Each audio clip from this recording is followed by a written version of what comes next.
Welcome to Choice Classic Radio. Like us on Facebook, subscribe to us on YouTube, and help keep this show alive by donating at choiceclassicradio.com.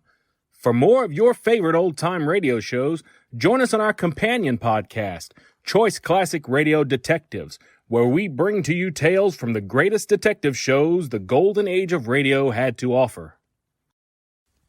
And now, with 126 episodes made, broadcast on NBC Radio from 1955 to 1958, we bring to you X-1. From the far horizons of the unknown come tales of new dimensions in time and space.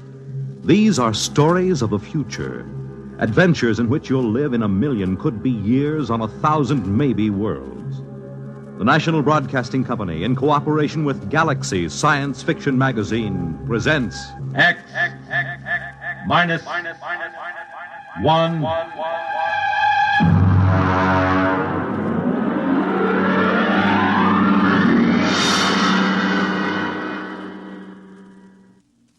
Tonight, the time after the next atomic war. The place, somewhere in the United States. The story, The Moon is Green, by Fritz Leiber.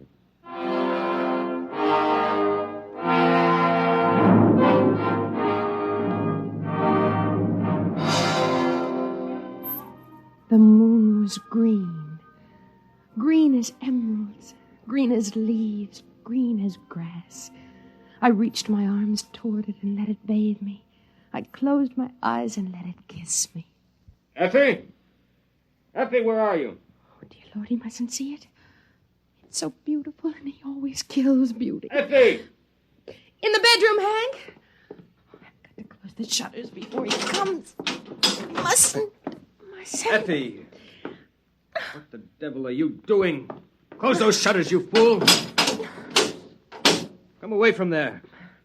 You're trying to destroy yourself and me, too. You know those shutters are not safe to open for another 5 years. I only wanted to look at the moon. The moon? Here, count yourself for radiation. You know what the Central Committee would do to you for breaking the lead shield? Kill me. I wouldn't mind. Don't talk like that. Would it be so different from being shut up in a lead coffin the way we are now? Would it be worse than the eternal thud of the air conditioners and the radiation filters? Be still and count yourself. Good Lord. We're past the danger zone.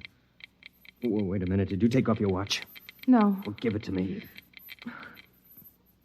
You fool. You little fool. What am I going to do with you? Can't you understand what kind of a world you're living in? Can't you?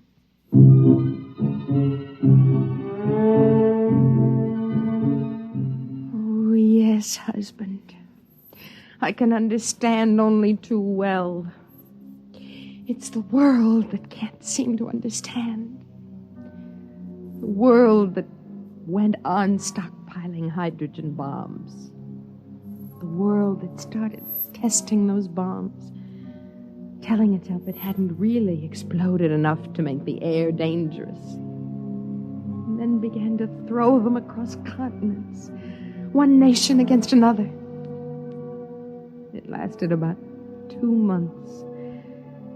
And after that, the fury of doomed men who thought only of taking with them as many of the enemy as possible. After the fury came the time of terror.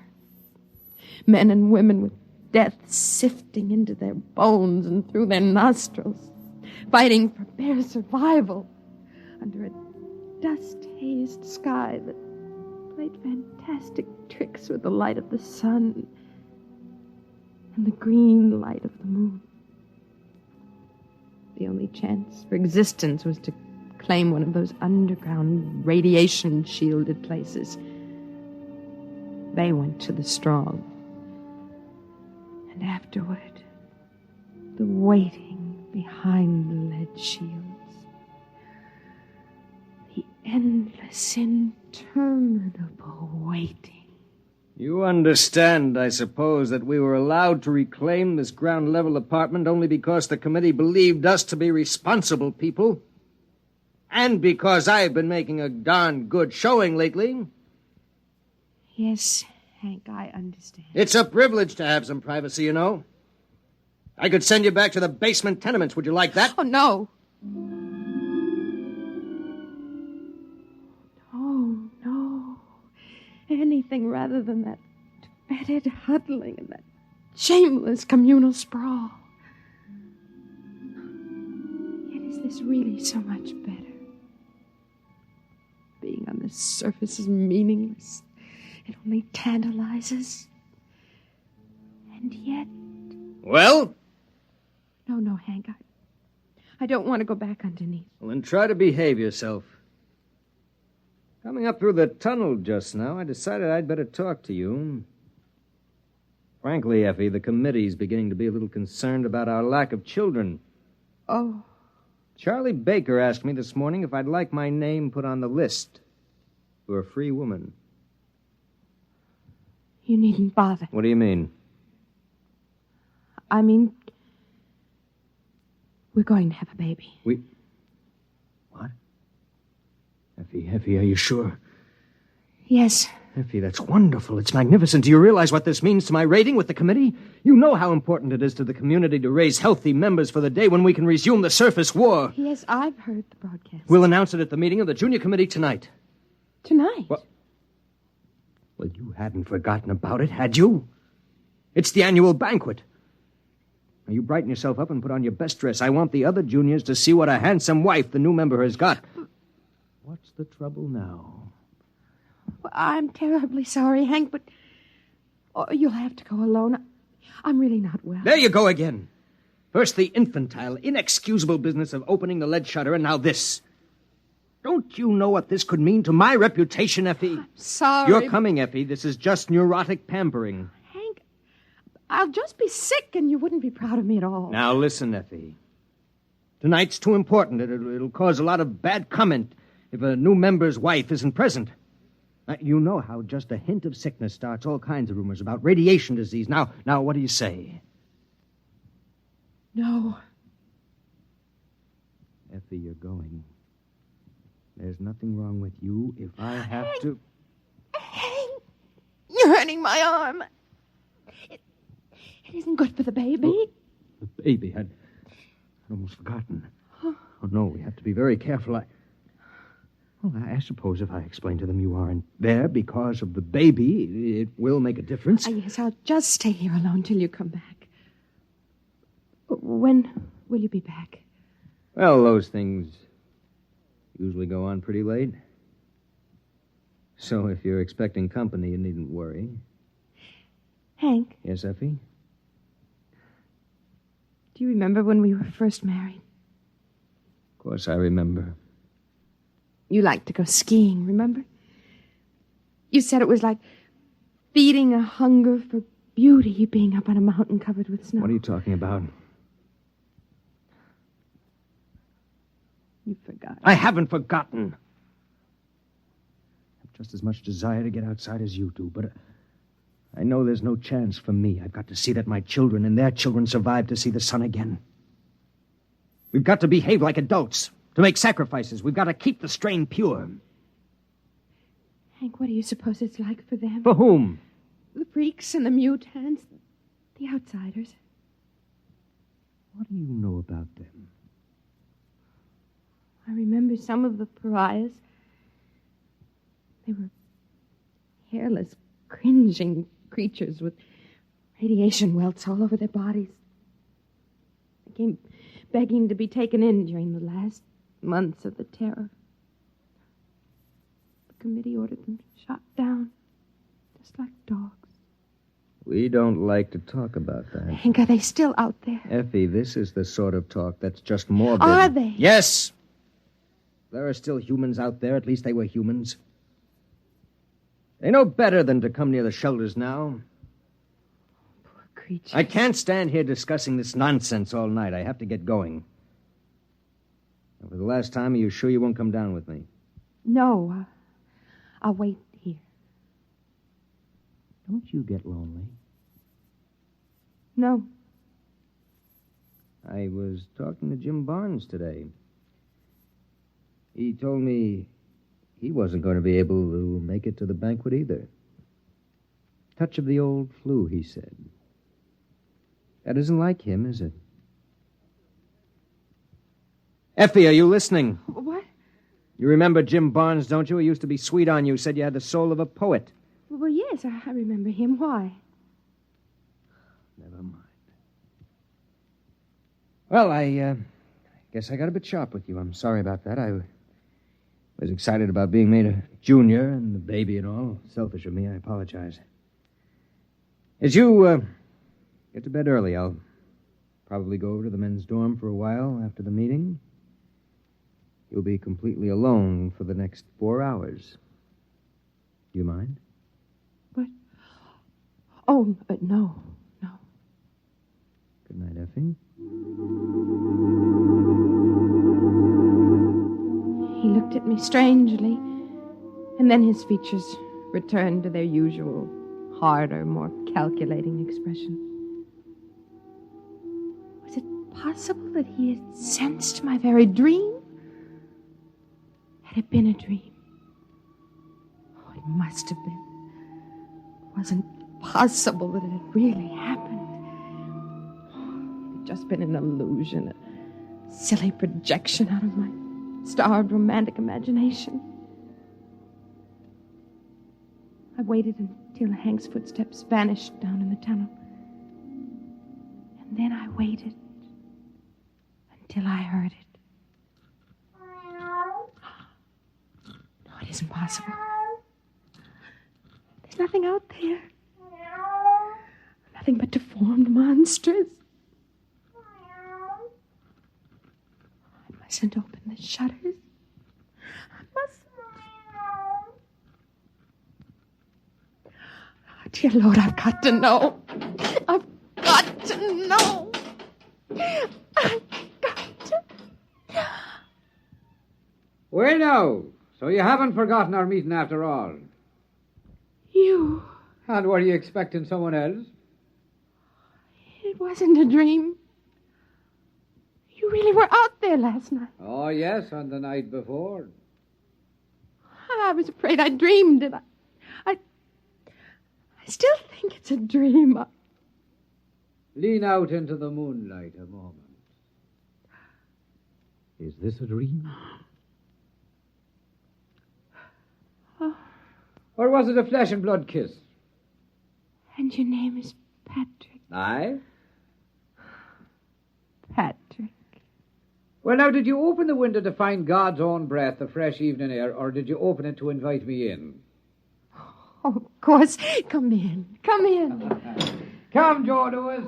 Ah, here, now, let me help you. Being a cat with 12 toes on each foot and ears like boxing gloves is a bit cumbersome. I have to help him a bit, you see. Come on now, laddie. There, now. Is your husband about? No, he won't be home for a while. Well, still, I'd better close the shop. Oh, no. Leave them open. The radiation? I don't care. I want to see the moonlight. Aye. Would you have a bit of food? Joe Lewis and I are starved for a bite to eat. Oh, yes. Yes, I'll get it. Oh, Effie. Yes. Oh, but you're a fair creature. Thank you.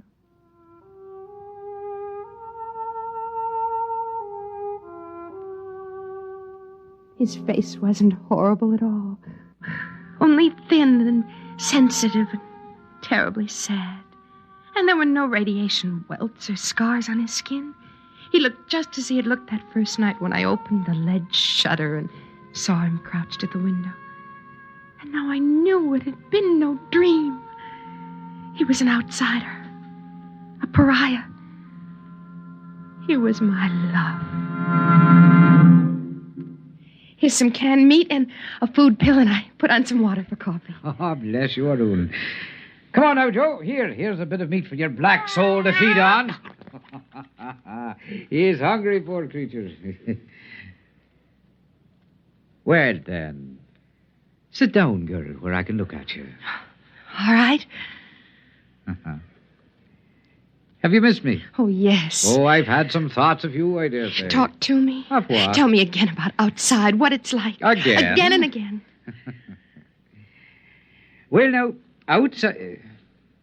You say the coffee's heating? Mm-hmm. Well, then, it is a wonderland for sure. More amazing than you and your entombed folk could ever imagine. A veritable fairyland. Tell me the truth about The it. truth? I am telling you the truth, my love. But the bombs and the dust made only ugliness. At first. But then they changed the life in the seed of them that were brave enough to stay. Wonders beyond wondering bloomed and walked. Well, have none of you been outside? Well, the radiation teams go up into the ruined buildings once or twice a year to find canned food and batteries. But they can only work for a few minutes at a time. Ah, sure, those blind-souled slugs could never see anything but food and batteries anyway. Well, tell me what you see, beyond the city, I mean. Ah, there are gardens there. Gardens where a dozen buds blossom for every one before. And the flowers have petals a yard across. Oh. And there are stingless bees as big as sparrows suffering their nectar. Well, did the radiation make all the cats like this one? Like this runt? Why, no, girl. They are grown spotted and huge as leopards. But they're gentle beasts, for the dust has burned all the murder out of every living thing. Well, Hank says the dust kills. Would you like to hear a poem I made? Yes. I'd say it. Fire can hurt me, or water, or the weight of earth.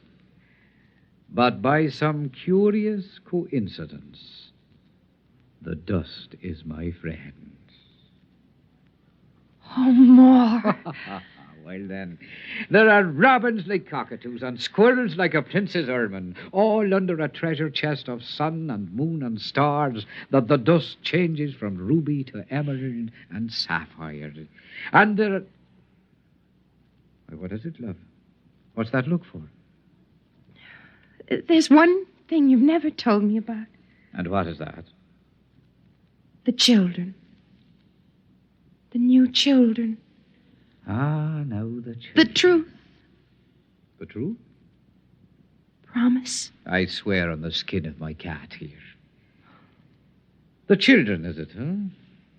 Well, now, if you'd ever catch a glimpse of one of them, you'd never doubt me again. They have long limbs and smiling, delicate faces and white teeth and the finest hair. They're so nimble that even I, a sprightly man and somewhat enlivened by the dust, feel crippled beside them, and their thoughts dance like flames. But what's wrong with them, Patrick? Wrong? Nay, love, there's nothing wrong. Different, perhaps, and new, but not wrong. Oh, tell me.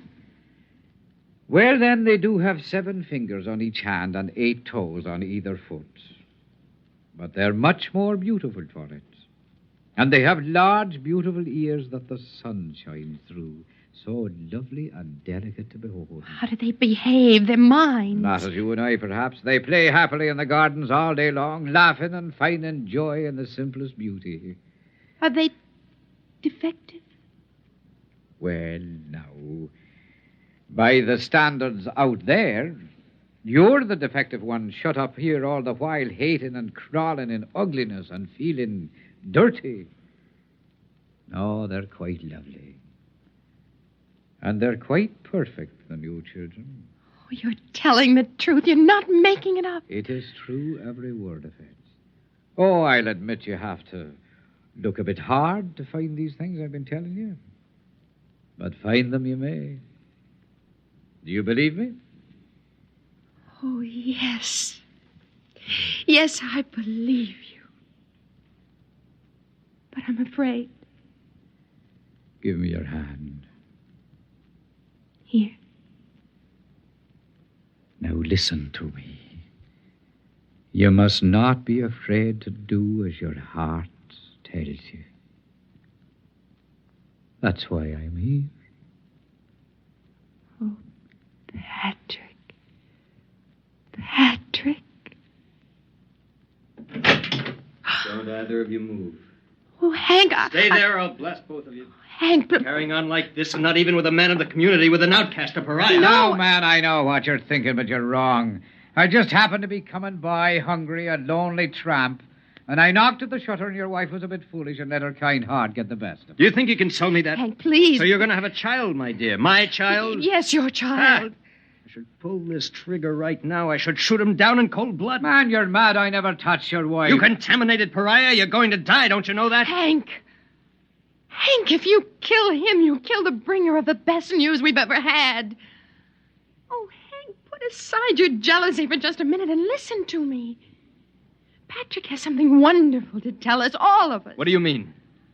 I mean that we need no longer fear the dust. Oh, Hank, remember how it was with me. All the exposure I had, and yet there are no burns. Hank, those who were brave enough to stay outside have adapted. They've become a beautiful people. Did he tell you that? Everything that grew or moved was purified. He filled you with lies so he could take you. No, it's true. The radioactivity is almost gone, burned out. Effie, I've been out there. It's horrid. No. You've been blinded. Blinded to beauty. Blinded to living. Good Lord, you believe it? It's true. It must be true. Look at Patrick. He's living proof. He's been outside for a year and there isn't a mark on him, not a scar. It's because he's brave. And the dust can't hurt the brave. Oh, you think that's it, huh? All right, Effie, I'm going to prove something to you. You, Patrick, take this radiation counter. Take it. Very well. Press the button and count yourself. Go on. As you say. Read it. Read it! 1,700. Yeah, you hear that, Effie? 1,700 radioactives, enough to kill 1,000 men. He's like raw radium. If you turn out the light, he'll glow green in the dark. A week's exposure to him will destroy you. What are you proving, Hank? That he's a freak. A freak! Get away from him. He's destroying you right now. May I shut this thing off now? Patrick, is it true? Yes, I'm afraid 'tis true. Oh, you do well to cringe, both of you. I'm living death. I'm death itself. As your husband so wisely said, I'm a freak. Just like the man who ate nails and walked on fire. Only my oddity is that for some unknown reason, the dust can't harm me. I'm the only one. Step right up, ladies and gentlemen. Not too close now. And examine the man who couldn't die. And now, if you don't mind, I'll go back to my dead world and leave you to yours. Wait. All of those beautiful things. It gets so lonely out there. And I was starved for beauty. And so were you. There's no garden out there. Garden. Listen to me, the both of you. What is out there is more terrible than either of you can imagine. You're worse than Hank, even. He only killed beauty once. But you brought it to life so you could kill it again.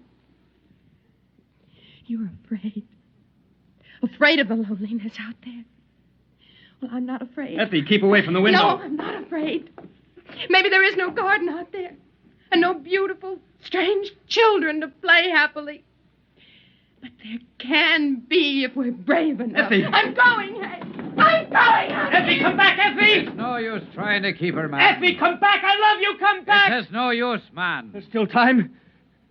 She stood the dust better than most. There's still time. The dust won't hurt you. Find her. Bring her back. I'll reward you. I'll give you food. If you want her, you'll have to go yourself. She'll die. Maybe she won't. How can you say such a thing? Because perhaps she's like me. Aye. Perhaps the two of us together could be the first of a race that'll live in sunlight again. Get against the wall where I can kill you easier. Why would you kill me? Is killing all the answer you have to life's riddles? Is the smell of blood better than compassion? Is it more joy to own her than to be loved by her? Move! Man, you'll not kill me. Shall I tell you why? Because my flesh will not die. I live 1,000 years. Not your brain, Patrick. And that's where this gun is aimed. Well, then you leave me no choice. You get it! Hey! Call him up! My arm! No! Stop! Well, then I have your weapon now. Out there, you see, we freaks have learned to live together and to cooperate. It's the only way we can stay alive. Oh, I'll give Effie your love. Come on, Joe. Oh, you'd better close the shutters as soon as we're gone. The moon is beautiful, but it's deadly.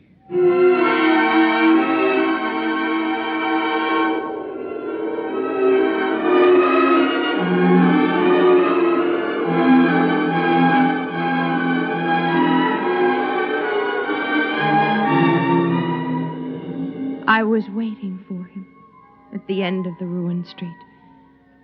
When we looked back, we saw Hank closing the lead shutters on himself. We were alone in the world. Above us, the moon was green. I bent and picked up a handful of the dust and let it trickle through my fingers. And I remembered the words of Patrick's poem. Fire can hurt me, or water, or the weight of the earth. But by some strange coincidence, the dust is my friend.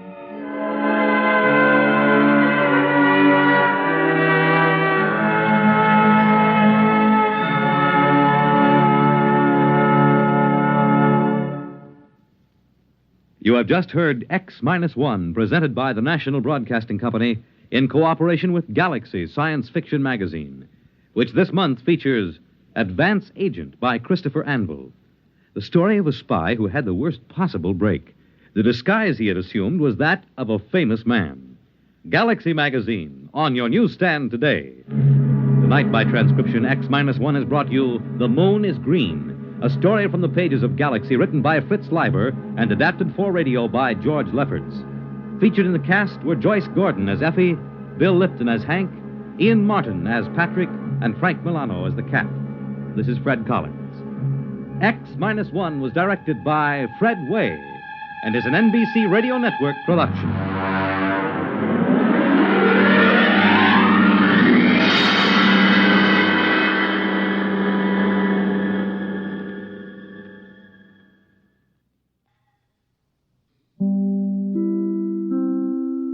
That concludes today's episode. We'd like to thank you and remind you to donate at choiceclassicradio.com. Remember, your donations make episodes like this possible.